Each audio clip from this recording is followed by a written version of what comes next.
Welcome back to Change the Odds podcast. Here we are with Jason and Stephanie Caine. No Kevin today, thank goodness, right? I mean, thank goodness. But I'm here. And my wife Adrian is also Okay. here. Tough morning for us, guys. Tough Is it? Morning. Why is that? Yeah, there's a lot going on in our household right now. What? Small children? Be Small- specific. Let's yeah. hear Small it. children, family in town, which is great. It's great. Yeah. It's great. Who's in town? My sister. Oh, okay. Yeah. And her her 1-year-old, baby. Yeah. Oh. And I got the time wrong on this. I told her 9. I rushed her I out just of the assumed door. 9, so then I came with wet hair. Yeah. I would like to dry, but it's I fine. think she was on the text thread where we Yeah, said that's good, girl. 9:15. I thought so too. Yeah, she was on I the was. text thread. Yeah, Okay. it's okay. Yeah. Here we are. Anyway, here we are.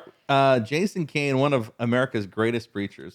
I think that's That's the extreme. line that I have under That's his extreme. name. And Stephanie Caine, one of the greatest counselors. Oh, my. That is true. We don't always get a doctorate in counseling. Doctor in counseling. Yeah, Ooh. and she is helping people. I try right? to. Tell us a little bit about what you do. We all know that, Jason. Yeah. Well, I'm a therapist. Yeah, I'm a counselor. So I meet with mainly adults, couples, some teens now, and just help them through different things. Whatever happened, whatever they're dealing with in life, whatever they're struggling with, Yeah.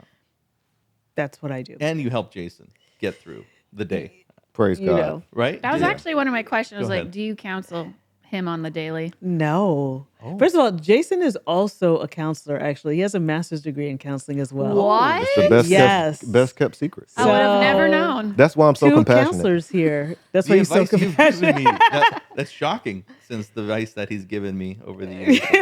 Bad advice? Let's talk about that bad advice. What bad advice? No, have I he's given you? great. He's got great advice. Thank you. Yeah. I would say Stephanie doesn't counsel me, but she does No. give me. She offers like advice on dealing with situations with other people, but she's not looking at me like a shrink and trying to figure me Example.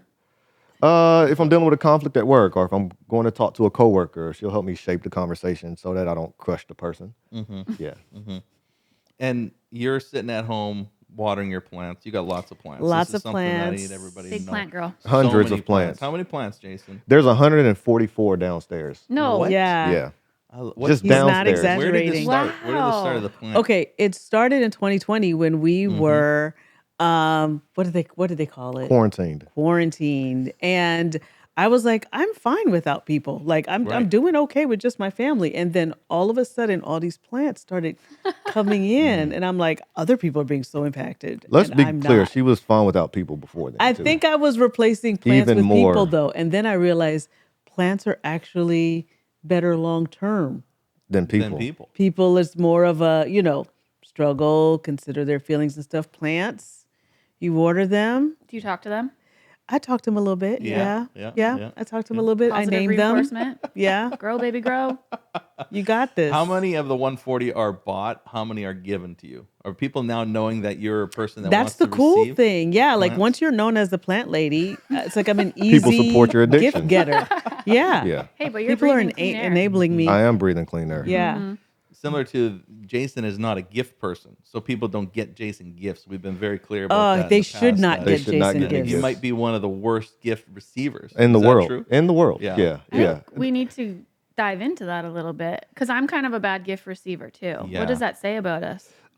It means we like control, I would say. Yeah. I know what I want, so I don't need you to get me something that I actually don't want. Because then I'm like, that's wasted money. I also hate wasting money. Right. You know this about me. yes, And like yes. clutter. Like if I buy Yeah. a meal, if I go out to eat and I buy a meal and it's not good, nothing makes me more. You're not afraid to spend the money to enjoy. No. But you are wanting to make I want to sure enjoy it. Yeah. that So you're I'm like, if you're gonna spend $40 on me Right. and give me something, Right. and it's something I don't want, I would have preferred to have the $40. right. That way you don't waste your money and I don't waste my But Nothing time. his is wasted. immediate reaction, though, it's like you know right away You can't hide it. Don't can like you? it. that it's just What? like he doesn't even appreciate. He's like, oh, you've got me something.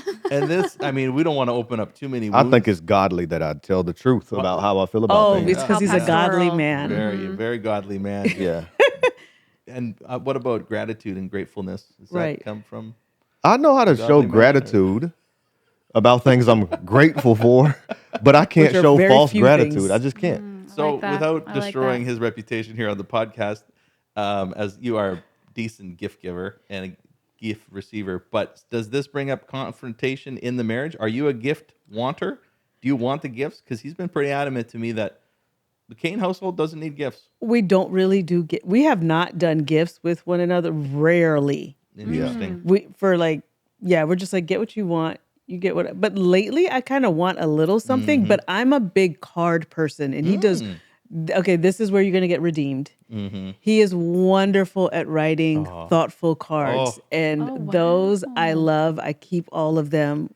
So I've got this stack of cards over 16 years. See there? You are. And he does write very thoughtful, My beautiful thing cards. about gifts, if I give you a gift and you don't use it, I've just wasted my money. Totally. Same is true for you. Totally. So I'd rather just ask you, what is it that you want? Or listen for a hint. If you say you want something, I'm like, okay, I'll hold on to that and I'll get you this thing.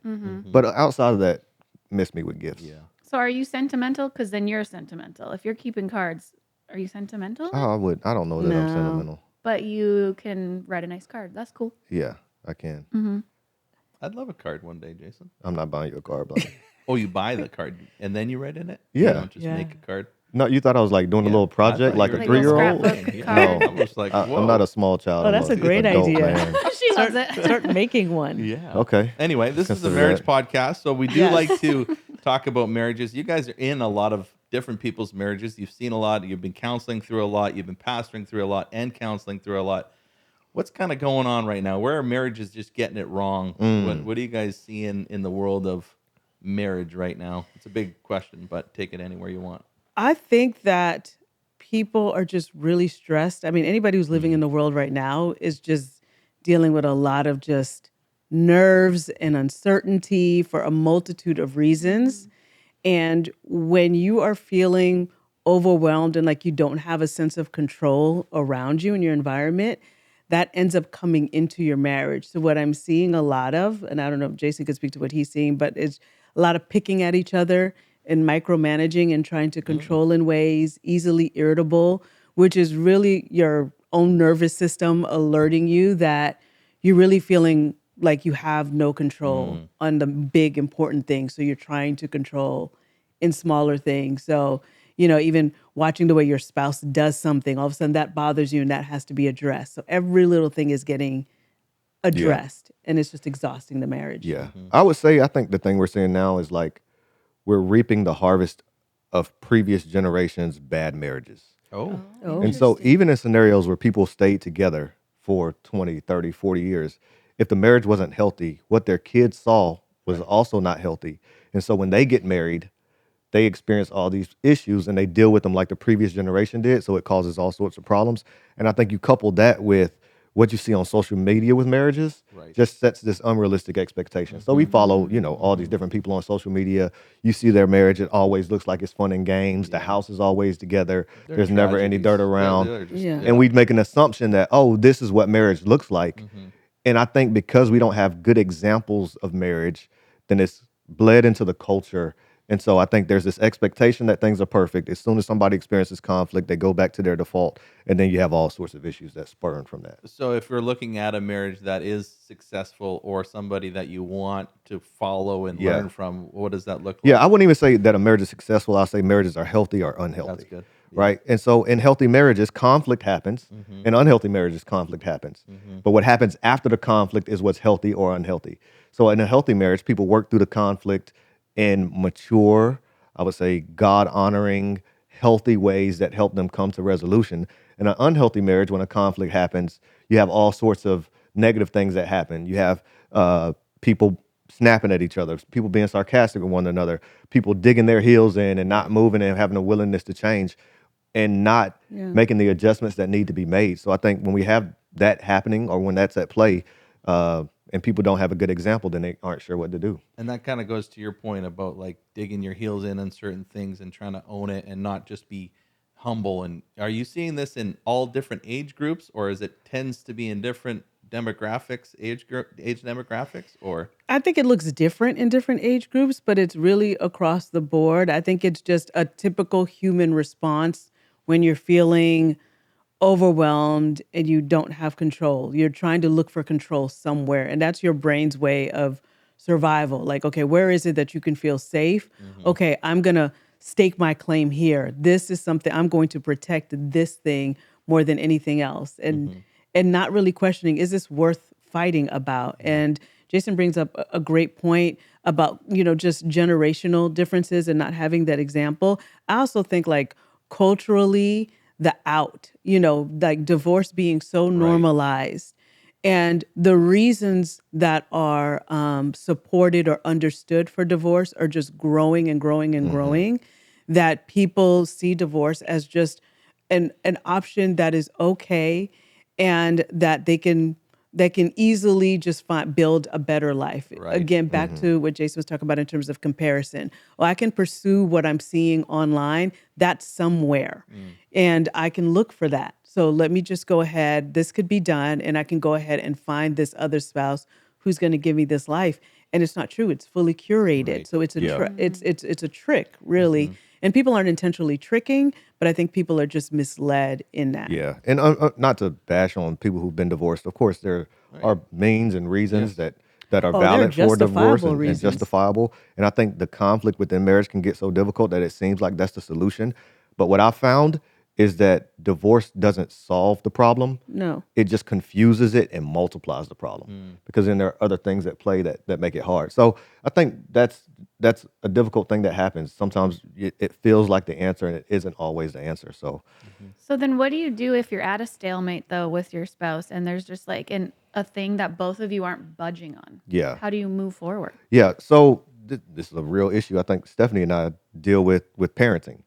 Our kids are 15. We have twins, and how we parent is vastly different. Really? From day one, we bring them home from the hospital.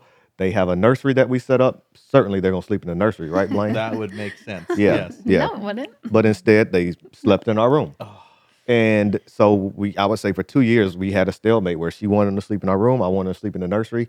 And Are I we think, in the bed or we got bassinets? oh no, we're in the bed. Bassinets. No, we're in the bed. Yeah, No, we're- the first year, no way. I was absolutely terrified that we would crush them. Yeah, but then eventually they got in the bed. Yeah, when they got older and sturdier. Yeah.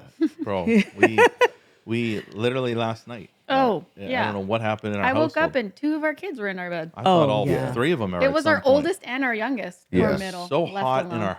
Oh, I was just like, get me. Yeah. He just, Yes. And then I wasn't went a to great I went night. to the kids' bed to go sleep, and then one of the kids was in that bed. I was like, I thought you were in our bed. Yeah. Anyway. Yeah. Yeah. Oh, So that, More examples. Yes. Yeah. Years so of that's an example. Like Yeah. the way we parent is different. Our kids are, they went to a private Christian school up until 8th grade. And I was pretty adamant that I wanted them to go to public high school because I wanted them to have some exposure to the world while they're still living with us.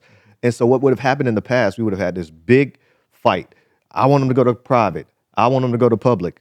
But we've learned how to accept one another's influence. And we've learned, I would say both of us have learned that no one decision isn't going to create the problem in our mind that we think is going to happen. So for me, when our kids came home, I wanted them to learn how to be independent.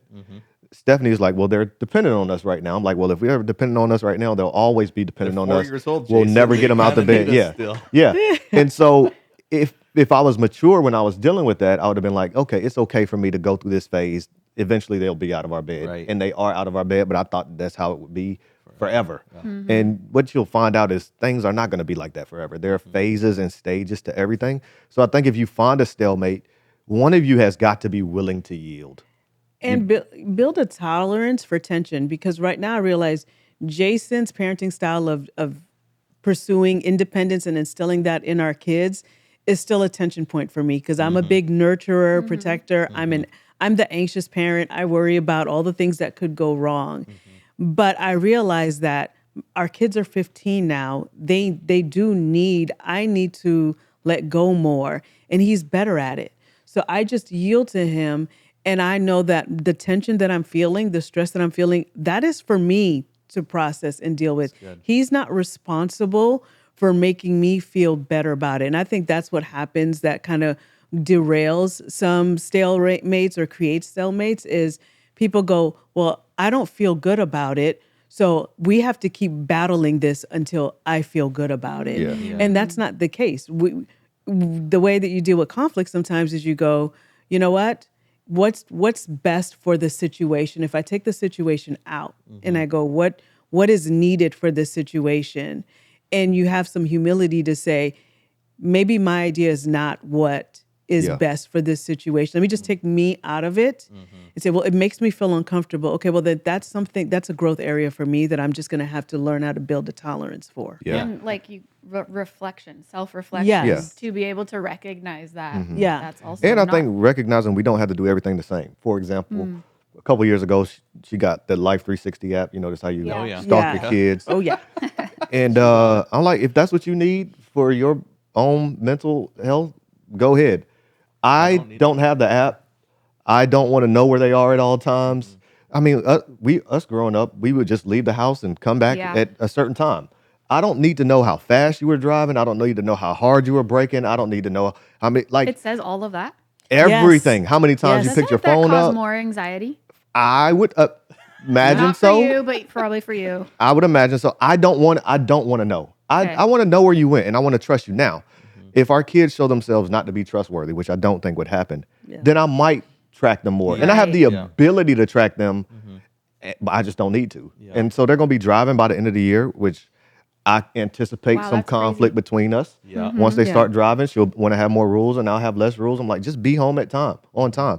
And what our kids need is both. They Yeah. need a little toughness and they need a little tenderness. And God has given our kids Stephanie to be tender, and they given me to be a little tougher. Yeah. But we've gotten to know you guys now for 3-4 years. Yeah. And to see this little transition of your kids have grown up so much Yes. in those 3-4 years. Yes. And they're Right. beautiful kids. Yes. And Thank they're like, you. they're so God. loved, they're confident, they're all the things. But you've said now it's like, this is the fun season. Like Yeah. you've been anxious to get Deuce into this age where you can like mold him now, but he's in such a beautiful state because of the nurturing that has Right. happened.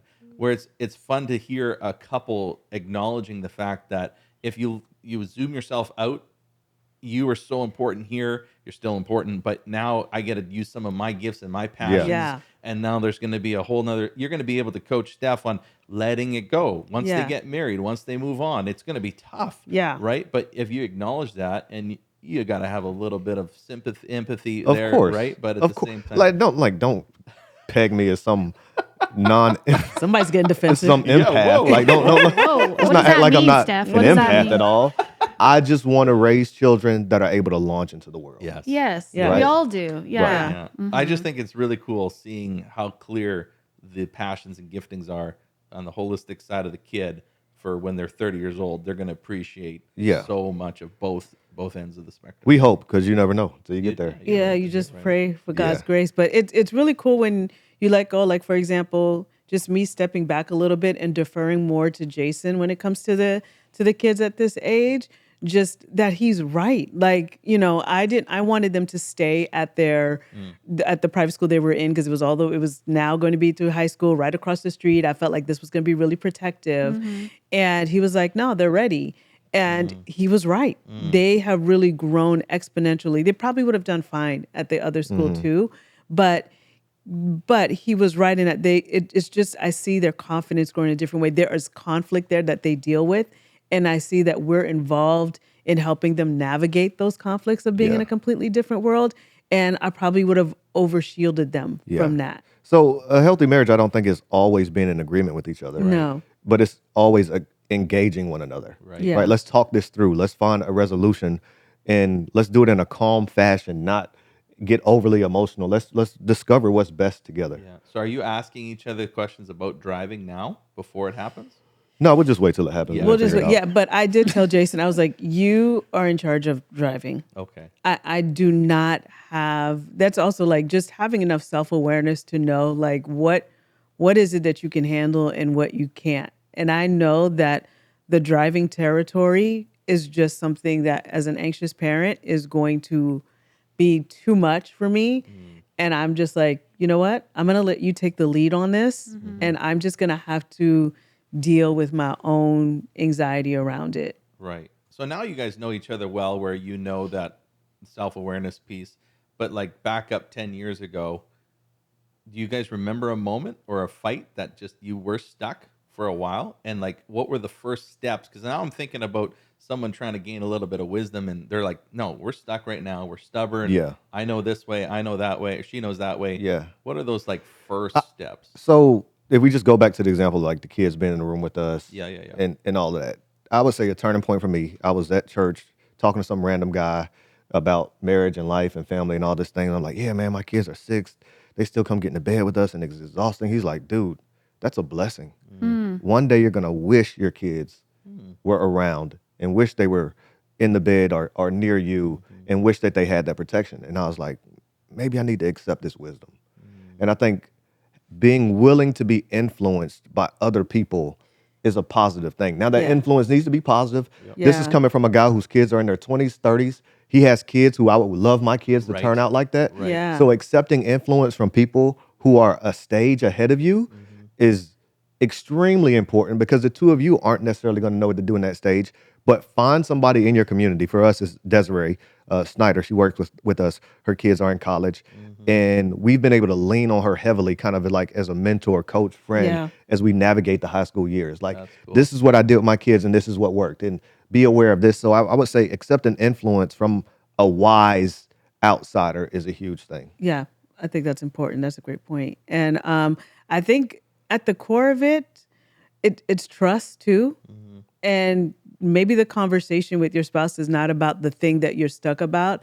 It's about what's underneath that. It's like, what is it that is this trust? You know, is this about being able to let go? Is this coming from a place of fear? Like where is this coming from? Because it's usually not the thing. Yeah. It's usually what's behind that. So in psychology, they talk about primary and secondary emotions. And we usually respond out of secondary emotions. So primary emotions are like a survival emotion underneath. It's usually anger or fear. So something is happening there, but then you respond to that anger or fear. So that's a secondary response. So I may feel fearful about my kids, what's going to happen to them. And I feel Jason is igniting my fear, is like trying to manifest that thing that I'm scared about. So how do I respond to Jason? I respond to him with sarcasm or irritability. Now I'm irritated at him. That's the secondary response. He's responding to my irritation. So now we're going back and forth because he doesn't like my tone or my attitude. And now we're arguing about that. But really what would have been helpful is if we went back to my fear and I was willing to be vulnerable to say, tell my husband, hey, I'm scared. And then he can respond to my fear by giving me comfort. And then that creates movement between us then to you be can actually open. work on the problem. Work on the problem. Yeah. I think that's something we've learned to do Big time. is like actually talk about, I never used to want to talk about my feelings, but now I know how to do it. Well, Yeah. yeah, and you feel safe to do it. Yes. And Kev talks a lot about, anxious attachment, secure Yeah. attachment, and all these things. And that's kind of been the developing story in I was an anxious pursuer. And because she would shut down in fear of addressing whatever that is, I was trying to get to the answer immediately. And it only pushed her further away to now where we've learned how to, I don't want to attack or make my point out of the gate. I want to say, okay, what's really going on? Like, make it okay to Be ask curious. the question. Be curious. That's not a good try to point. fix someone, but actually help them hear their own Wh- thoughts. What if one spouse is willing to be curious and vulnerable, but the other isn't? Like, do you just go into it being like, hey, this is what I'm feeling and hope they respond lovingly? Yeah. Good question. Like, what if you don't feel Yeah. safe to be vulnerable? Right. Then that's a major problem. I Yeah. would say, I don't know if that's one of the 4 horsemen of the apocalypse. That It is. Yeah. Yeah. But it takes 2 people. Yeah. Yeah. And if one person is not curious or if one person does not respond in love, that is going to produce a problem. And I would say that's the type of problem that has to be addressed in therapy. And hopefully they're curious enough to do it there.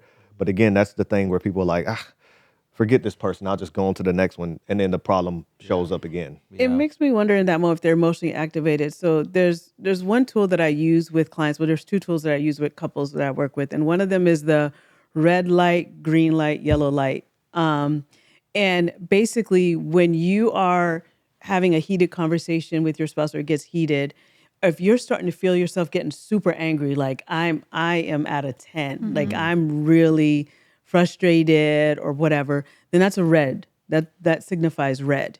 If you're like, I'm feeling a little spicy, I'm not loving this, but I could be swayed. I could be swayed. I'm not on fight mode, but I am a bit frustrated. That's a yellow light. And then green light is, you know what? I'm not so emotionally wrapped up in this that I'm open to us figuring this out. I'm curious. I'm ready to be, to talk about. That's a green light. And sometimes what happens is one person is at the green light and the other person is at a red light, Right. or started at a yellow light and went to a red light. So what I told clients to do is have that somewhere that's visible to you all, and just be like, just check in first. Be like, okay, what are you at? And if you're at a red light, then that means, okay, we need to stop. You need to go and get yourself from a red to either a yellow or a green. Do whatever it is you need to do. Walk, watch something, whatever it is. And then when you're able to get to a yellow or a green, let's get back together. But let's not talk about things until we're both at a green or a yellow. Yeah. But the thing about that is, it has to be in a reasonable time period. In a reasonable Because Right. none of Can't us be like like to be 3 stuck weeks at later. red lights, right? Right. Like certain time, this light got to turn, and we got to have Yeah. a conversation. You can't just be red Otherwise, I'm for turning right. a week. Right on red. Yeah. Right, I'm out of here. Yeah. So you I gotta think there's some ground rules Yeah, there where 100%. it's like, okay, Like 24 hours, or that's too long? well, I don't know. I do think that a good sleep and a good meal, like just Yeah. being able to make sure that you slept well and that you had an opportunity to be rested, and you had an opportunity to fill your belly, kind of Yeah. get your body ready for that. That's a serious thing. in our So household. it could be 20. I think no more than 24 hours, but it could be that. I that can you need I to can do. even see how asking that, are you in a red light right now, can disarm her a little Yeah. bit, like just to bring awareness of like, I'm here, I see you, right? I understand that. Where are you at? Just not, are you a red light? That's probably gonna anger her. But what light are you right now? Yeah. Disarms her to know I'm willing to talk about this now or later. Yeah. So here's space. Yeah. I think that maybe Yeah. that's unique to you, but I think just having that comfort level of The language even Yeah. to be like, oh, or maybe it even just helps you assess like, oh yeah, I'm kind of red. Like I'm not ready to Yeah. talk. Yeah. Just Right. being, people want to feel understood. Even Yeah. if you don't agree with them, they want to feel understood. And I think the red light, green light, yellow light is a way of saying, forget what we're talking about. I just want to understand where you're at. Yeah. That's good. Another thing I talk about, there's I've noticed 3 different contexts to when people are arguing, when couples are arguing. One of them is some people are in a ring, like in a boxing ring, and they're really looking to go for low blows, like knockout. So they just say anything to get the other person out. Yeah. And typically that just leaves people just battered and bloodied and wounded even more. And they can't go forward from there. Another one is a courtroom, where it's about wanting to be right. So you're presenting your case in front of a judge and you're proving that you're innocent and the other person is guilty. So always looking for the person who has to lose, and you have to be the one to win the case. And it's all about presenting your case and not really seeking understanding of the person. But what you all were talking about with curiosity, what you want is the context to be a lab, where both of you are curious, you're taking the situation, you're putting outside in your lab partners, and you're looking at it and say, okay, what is this that's causing this tension in this? And let's experiment. Let's try different things to see what will work. So we're open to all the ideas, yours, mine, and somebody else's, or a whole other avenue to see what could work. Yeah. Yeah. That's So you're great. listening to that guy of wisdom about how to parent your kids, and you're in a Right. green light suddenly, and you're saying, yeah, I can take that, and I Yeah. can assess that, and yeah, I should probably appreciate my season of life here, Right. Exactly. But if Exactly. you're red light and you're like, no, you're not willing to listen, you're going to ignore that wisdom, and you're going to go home stubborn and get mad at Yeah. the next time they're in. 100%. That's good. Yeah. Well, so Stephanie's smart. Just I know. to be clear, I know, with right? everybody. Jason, Just you're doing great too. Thank you. We're so Thank you. happy you're here, but we're Wow. very happy you're here. Do you see I'm used to this. do you see any like myths that people are believing in marriage right now? Yeah, and I actually think Jason hit on the myth, and it's social media, which is Yeah. that everybody's having a really good marriage, or Yeah. most Yeah. people are doing really well in their Yeah. marriage. And marriage looks like having fun, having a clean environment, everybody just Going on trips. going on Yeah. trips, and I love you, and super affectionate, and just saying all the most beautiful romantic things. And it's just not true. And that myth is a real pitfall for Yeah. a lot of people. Yeah, I think another one I don't know if this is a myth, but it's like there's one right way to do a marriage. Yeah. There's more than one right Yeah. way. I think the big thing is learning to do what works for y'all. So I think a practical example of this, and this might be too much information, I don't know, but Stephanie and Oh, I God. sleep in the same bed Yep. Yeah. with different sheets Yes. and 2 comforters. Yes. This has been a game changer in our Yes. marriage. Yes, I've Game heard changer. Now there are probably some people who hear this and be like, y'all can't love each other. I love to sleep. Oh, yeah. Me too. So having my own comforter and blanket, like we don't have to fight over a comforter.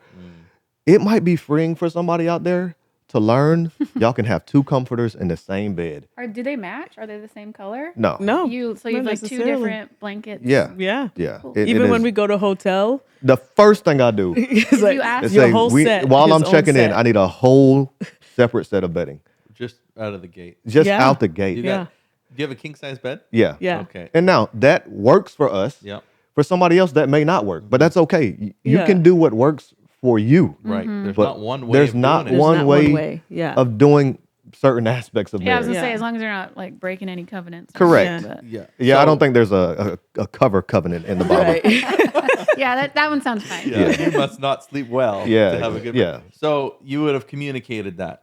Who was the initiator? It sounds like Jason was the initiator here. I don't I don't know. I think it was early on. It could have been me because I get hot. Really, I'm like, get yourself off. I'm getting sweaty. I can't sleep with. But the you important there, thing is but- to acknowledge you guys are secure enough to throw this out there, right? As Yeah. a couple, right? Yeah. For Because sure. somebody might say, "Well, why do you not want to sleep with Mike?" Or Cover. like snoring can it used to be a Snoring's huge an issue issue. for us. And I know my grandparents never slept in the same bedroom because of the snoring Yeah. issue. I Now don't know. that sounds at one point in my life that sounded so foreign to me. Like y'all don't sleep in the same bed. Yeah. What? And that might be how people reacting to me saying we have different comforters. Right. If it works for them and they have a healthy marriage, it works for them. yeah. And the Yeah. healthy marriage, again, to describe it, is what would be a red flag of like you're doing these things separately, and they just start to, you know what I'm saying? Yeah. Where- So we went to this marriage conference, and this guy named Dr. Aldewan Tart talked about how in a healthy marriage, the 2 of you need to be intertwined. Yeah. So that it's difficult to separate. So I'll give Yeah. a couple examples of those things. Some of these might be controversial. I don't care. If you have completely separate finances, you can operate your life on your own. You pay your bills, I pay my bills. That's a sign maybe you're not as intertwined as you want to be. Like if Steph and I wanted to separate from each other, we would have to do a lot of so work. much stuff. right, Oh, right, We I would get- have I to see go what get you're different saying. bank. It Yeah. would just take like a the whole community lot of knows work. us. Our community knows us Yeah. as a couple. If he's not with me or I'm not Good. with him, people are asking for where the other one Right. is. Yes. We have built. We have How intertwined are intertwined you? our lives Yeah. together. If you're living separate lives in the same house. in the same house, not really communicating, that would be a sign that things aren't healthy. I would say if there's a lack of intimacy, like sometimes people say, "Yeah, we haven't had sex in a month." I'm like, "What?" Yeah. Red light. It's Red light. over. A month? Yeah. What are y'all doing? Right. And let me look in the camera. If you haven't had sex in a month, other than for a medical issue, Tell 'em. there is a problem in your marriage that Right. you should probably handle outside of medical There's issues. the clip right Right there. there you That- go. I'm if- gonna if- cut that. But that Would you agree with but it that? is proof. Yeah, right? there's probably something going on. There's an emotional disconnection or something that could be happening Yeah. there. Yeah, it needs to be solved. What is another intertwining? Because I have another question after this for you guys specifically. Yeah. Do you have an example? I was- think like what do people like if you have children, like what do they say? Are they used to seeing you two together, interacting with one another? Is it odd for them to see mom and dad talking or being around each Yeah. other? Are they just used to seeing that differently too? Yeah. The people closest to you.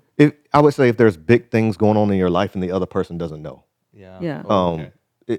And there might be a good reason you wouldn't tell your spouse about a health issue. I can't think of what that reason would be. Yeah. But if you've got something big in your life like that, Yeah. and you don't even have a desire to have a conversation with your spouse, that might be problematic. If there are big things going on at work, like if she has stress that's going on at work, I want to know about it so that I Yeah. can be praying for her. Right. And the Yeah. same is for me. Like, hey, I got a big meeting today at this time. Right. We regularly talk about those things. And I think these are just ways of interweaving your life together so it can't be torn apart easily. So a red flag could be you find yourself going to your buddy to tell about the big thing at work. Hey, bro, can you talk to me? Versus your spouse. That could, like I'm just self-discovering someone listening that might say, "Huh, I I probably go to my buddies quicker than my spouse. Yeah. I should probably. Well, that's the thing. I think you have to share in one another's excitement. Yeah. Yeah. And if I'm more excited to go tell Blaine about something that's happening at work than I am to tell Steph, that might be at least a yellow flag. Yeah. Why am I more comfortable telling Blaine than Steph? Oh, because when I tell Blaine, he's excited. When I tell Steph,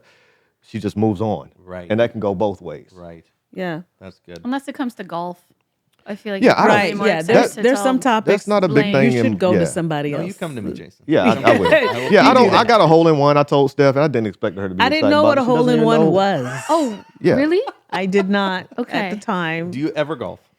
I never golf. No. No, but I am learning now. Like I did my first scorecard for a Hey, whole look at Because her you. son is round playing. because my Oh, child is Yeah. playing. Yeah. Now But she cares. I don't need her to be That's good. excited That's about good. my hobby. Like I'm not. What plant did you get this week?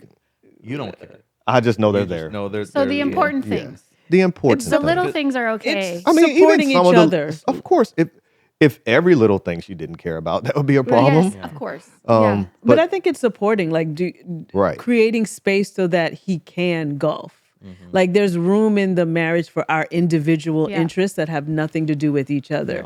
You know, he doesn't. It's not a tension point where I'm getting plans and I'm like, oh, he's going to be so mad at me. It's like Right. I know that it makes him happy to see me happy. So if I'm doing something that I enjoy, even if he doesn't understand it, I know that he supports it, and the same for him. You know, he knows like, all right, I'm going to golf as long as it's within reason. Sometimes Right. there Yeah. are some points of irritation, let's but throw that but cat for out. the for the most Have you ever played part, he Yeah. knows that Wow. I support him doing like having joy in his life, Yes. Yeah. even if it doesn't include me. Yes. Yeah. And that's my next question, because the specific question to you guys is, you do have very individual careers, Yeah. lots of success, but yet you are very intertwined, and you're her biggest cheerleader. Like you are so proud of her. So there's a beautiful sense of you do you, because Yeah. we're secure and comfortable with Yeah. this, but you kind of come back, you know what I'm saying? Like I Yeah. love to Like, how do you guys support each other? Is that what? Yeah. I was thinking the same thing. I Like, think, yeah. Go Sorry, ahead. go No, ahead. No, I was, yeah. good Go. po- yeah, good question. I think that's why I think that's why we can be very honest, probably bolder in our comments towards one another than maybe some other people could be. Because you were asking earlier, like, doesn't hurt anybody's feelings if you're like, no, I don't like this or whatever. That's because we know that we genuinely respect and admire each other. Yeah. And And we you can sense that. Yes, we you can can. sense that the way that I hear him talk about me to other people and the way he hears me talk about him to other people. That's another thing to think Yes. about. Like, we don't have to worry about what we're saying about each other in other rooms. I know that he's lifting me up. He knows that I'm lifting him up.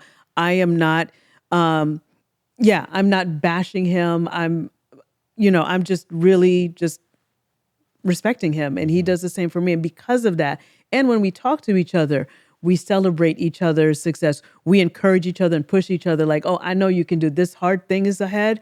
You got this. Like if there's a sermon scripture, he's like, I'm really struggling with this scripture. Scripture's it's really tough. Like, it's complex. How can I present this? I'm like, I know you got this. Like, you'll figure this out. And he knows I mean that. Right. And the same thing for me. And because of that, we can be honest with each other and other things like, hey, no, I don't like that. Or, because he knows that. Yeah, because you guys also have fun. Like, you Yeah. know, in like a group chat, you guys are like making fun. And Yes. Yeah. I don't know. You can sense that you love each other so much, Yeah. but you're also But okay you to like respect each Yeah. other. respect and poke fun at each other, and Yeah. you're like good friends. Right. Yeah. Yeah, we're very different. Yes. Very, very different Yeah. in many ways. But that's good, right? Yeah. I need somebody who's a little bit more balanced and calm than I am. And I think she needs somebody to push her to have Yes. more fun or whatever the case may be. So Yeah. you respect one another as individuals while still coming together regularly to enjoy life together. Yeah. I'm assessing in my brain now, our kids play sports and different things. And now I'm like visualizing the parents and how they interact with each other. Yeah. I'm going back to your points before about being intertwined, and how I'm curious on some marriages, because like you can tell they're very opposite and they're not supporting each other, even the way the kid is playing the sport. You know what I'm saying? Like that's it. I'm just curious now. You'll What be do you observing everybody now, I'm observing. right? Yeah, I'm like, I wonder how their marriage. I often think to myself, I'm like, I'm curious. I hope their marriage is great. I wonder how it's doing. Yeah. But those are actually some telling signs. Oh, like Yeah. if they support their kid differently. Yeah, or support each other, and you can see tension You know, like if you guys fought Yeah. jokingly, I would know there's love because you probably come back around. And then there's just some couples that don't. I'm just making a bashing random point here. tearing each other down in little Yeah. ways Yeah. publicly. Yeah. Yeah. I encourage them. Jason, can we talk about you when you in the, I don't know how long, but when you were preaching, you always got like sick Yeah. Yeah. before you would preach. Yeah. Can you tell us about that? So interesting. Yeah. For the first 19 years of preaching, I've been 19? preaching. Yeah, I've been Yeah. preaching 21 years since I was 20, about to be 42. Oh, So wow, you look great. yeah, Don't look a day old. or Yeah. 44. thank you. Pastoring people, man. I didn't have any gray hair until I moved to California. I had a little, not a lot. I would get extremely sick before I preached, throwing up, not eating. And so that affected our life on Saturdays. I believe that. That meant that we wouldn't do anything on Saturday Yeah. because I couldn't do anything. I mean, I'm not lying in the fetal position, but I'm pretty quiet and reserved and not talking. And I don't eat after 12, and it was horrible. And Steph kind of knew where I was with that. And she's just like, I know it's a tough thing that he has to do, and he has anxiety around it. And my kids would even know, like, Dad, you must be preaching this weekend. Yeah, I am. So it affected our family in major ways. But it was just kind of a necessary cross that we had to bear. And then one day I shared with the church about how hard it had been and how I had anxiety around it. We were talking about mental health. People started praying for me, and the next week it was gone.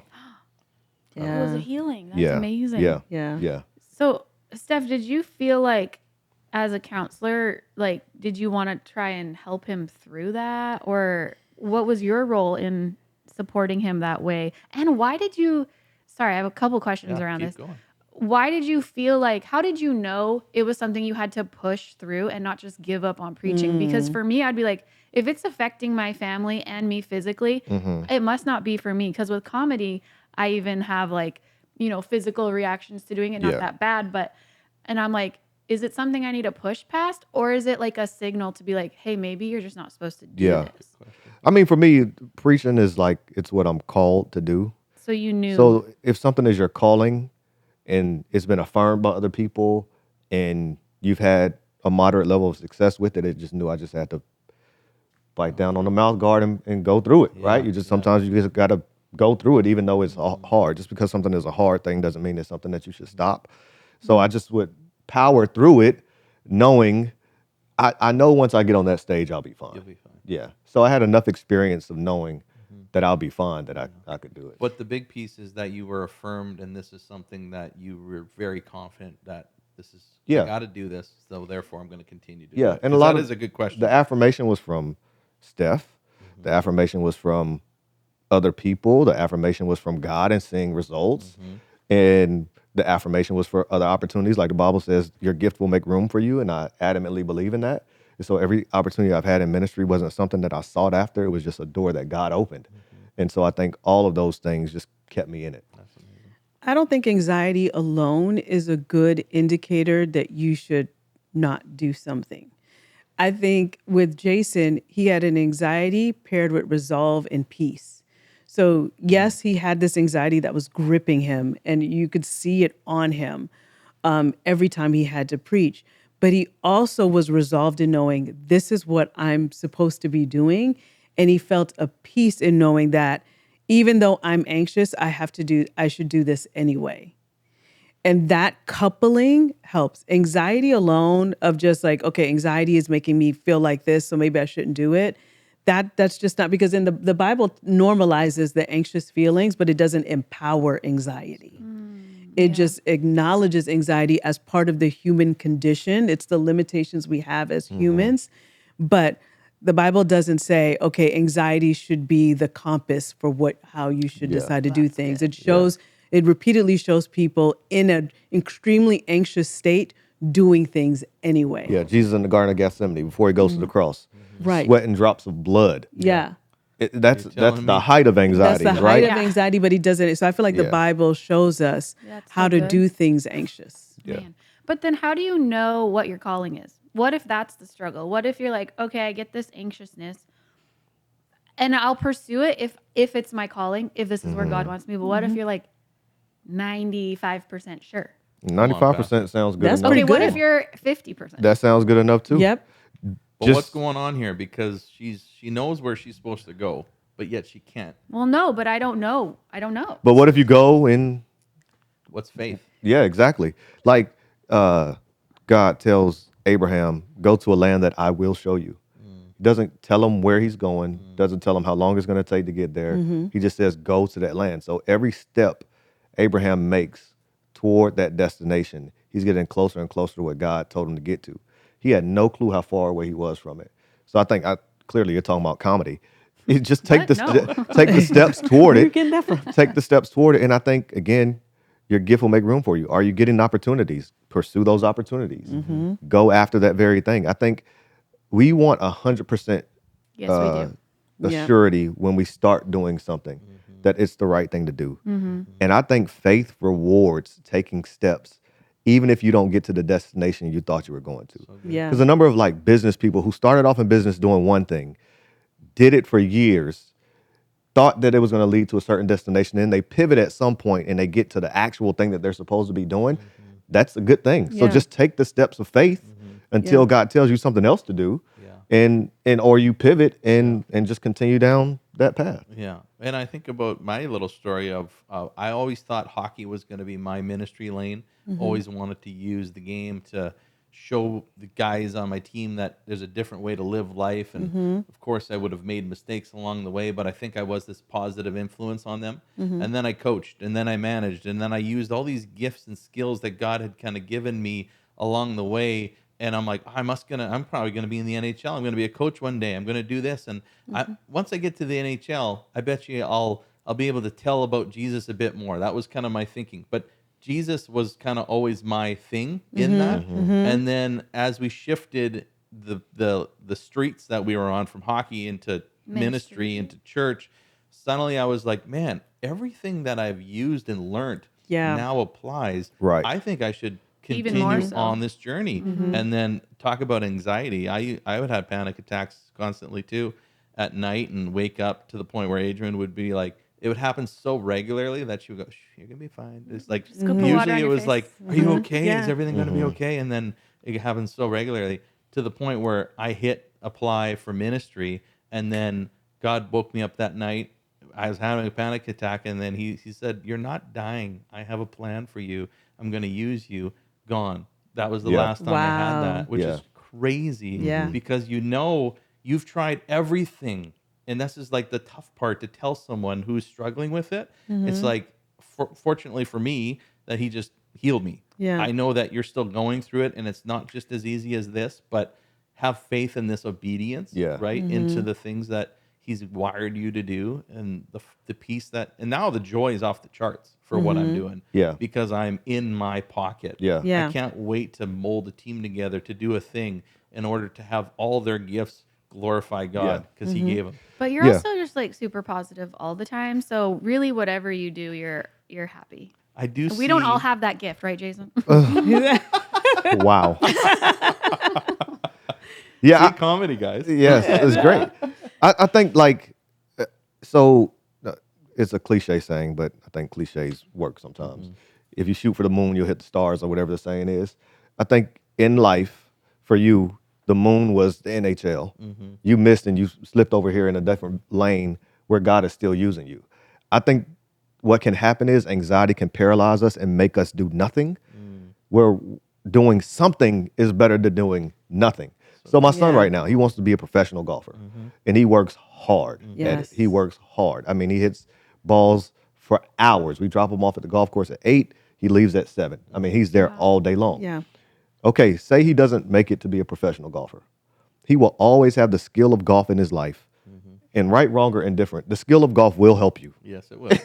in many different ways. You'll rub shoulders with the right people. You'll have conversations with certain people. You'll learn this level of resilience. So even if he misses and he doesn't become a professional, he'll always have that skill and the life lessons that it taught him. And he'll also be able to take those things, and I know God will use it in his life some way. And he's taking those steps in faith. My daughter, she's a dancer, and she goes at dance hard, and Yes. she gives it her all. And I don't know how that's going to play out in her life. She might have a performing arts Make it a society. scholarship, Who make it- knows what it's going to be used for? But what I like is that they're both taking steps of faith, Yeah. and where the path leads them is where the path leads them. Yeah. How did you instill that resilience in your kids to like go so hard at something they love? 'Cause Yeah. I don't know. I wouldn't know. take. I don't want to take credit for it with my kids, I try to do two things. I don't take credit for their success, and I don't take ownership for their failures. Right. Because then I can't be. I think that's a healthy balance to have. I just try to set the environment for my kids where they can experience whatever it is that God has for them. So before we had our twins, I read this book called Mindset by a lady named Carol Dweck. And the basics of the book is this. There's people in life who have a growth mindset and a fixed mindset.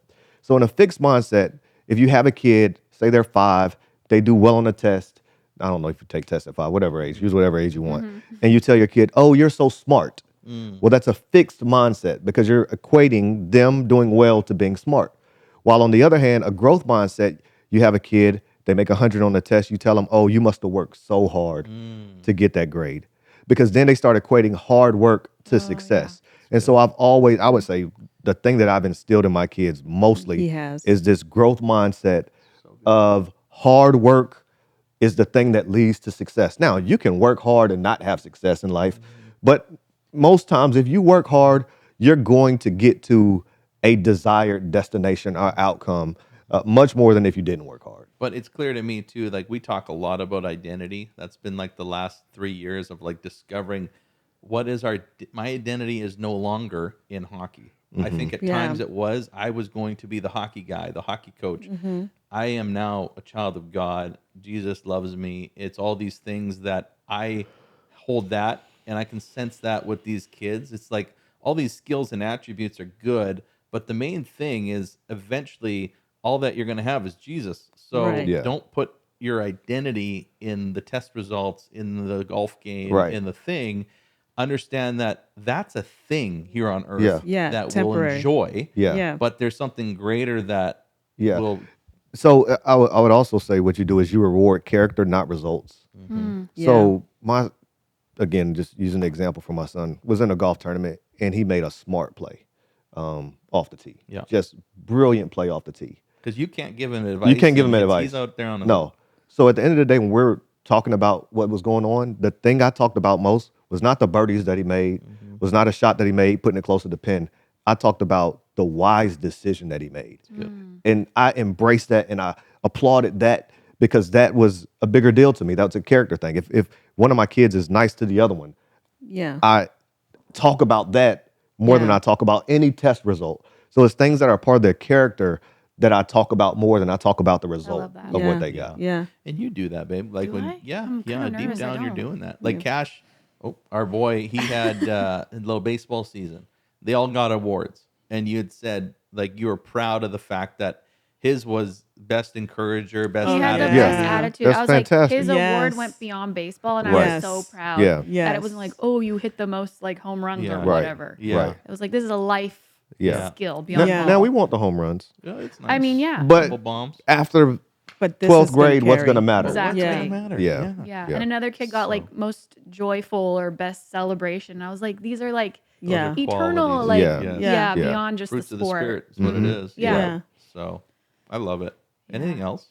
Oh man, I don't know. Oh well, anything else you guys want to add Yeah. that we haven't talked about? I can't think of any. I didn't bring any questions today. Okay, well we I have didn't come to be something- curious. I'm just kidding. Before we close out, we have something, Oh. right? Yep. Okay. Well, we just asked both of you to write like a sentence or two about each other. So we're just gonna read. I'm gonna read to Jason what Steph said about you to me. Love it. Okay. Jason is principled and lives out God's word. He is loving towards me and our family and people in general. He is decisive because he is spirit led. That is very kind. Oh, feel You nice. could put Thank that in a you. card maybe Yeah. for him. Yeah. Well, Yeah. he put this in a card to Okay. Steph. Steph is selfless in the way she serves our family, compassionate in the way she speaks to others, deeply devoted to our family, and she is beautiful. That's nice. Oh. That'll go on a card. What did you write about me? Did you? Oh yeah, I'll send it to you later. She didn't. Guys- This is about you. Yeah. Yeah. Thank you so much for spending for time with us. having today. us. Incredible amount of Yeah, wisdom. Kevin's not had us on the podcast, No, and when he he has sure us, he's not hasn't. here. So thanks, Kev. Thanks, Kev. Thanks for letting us use your space, Kev. And if you listen to Jason and Steph, we have to say this at the end, contractually obligated. Yeah. You're going to change your odds of your marriage. So do that. And we'll see you next time. We're out. All right.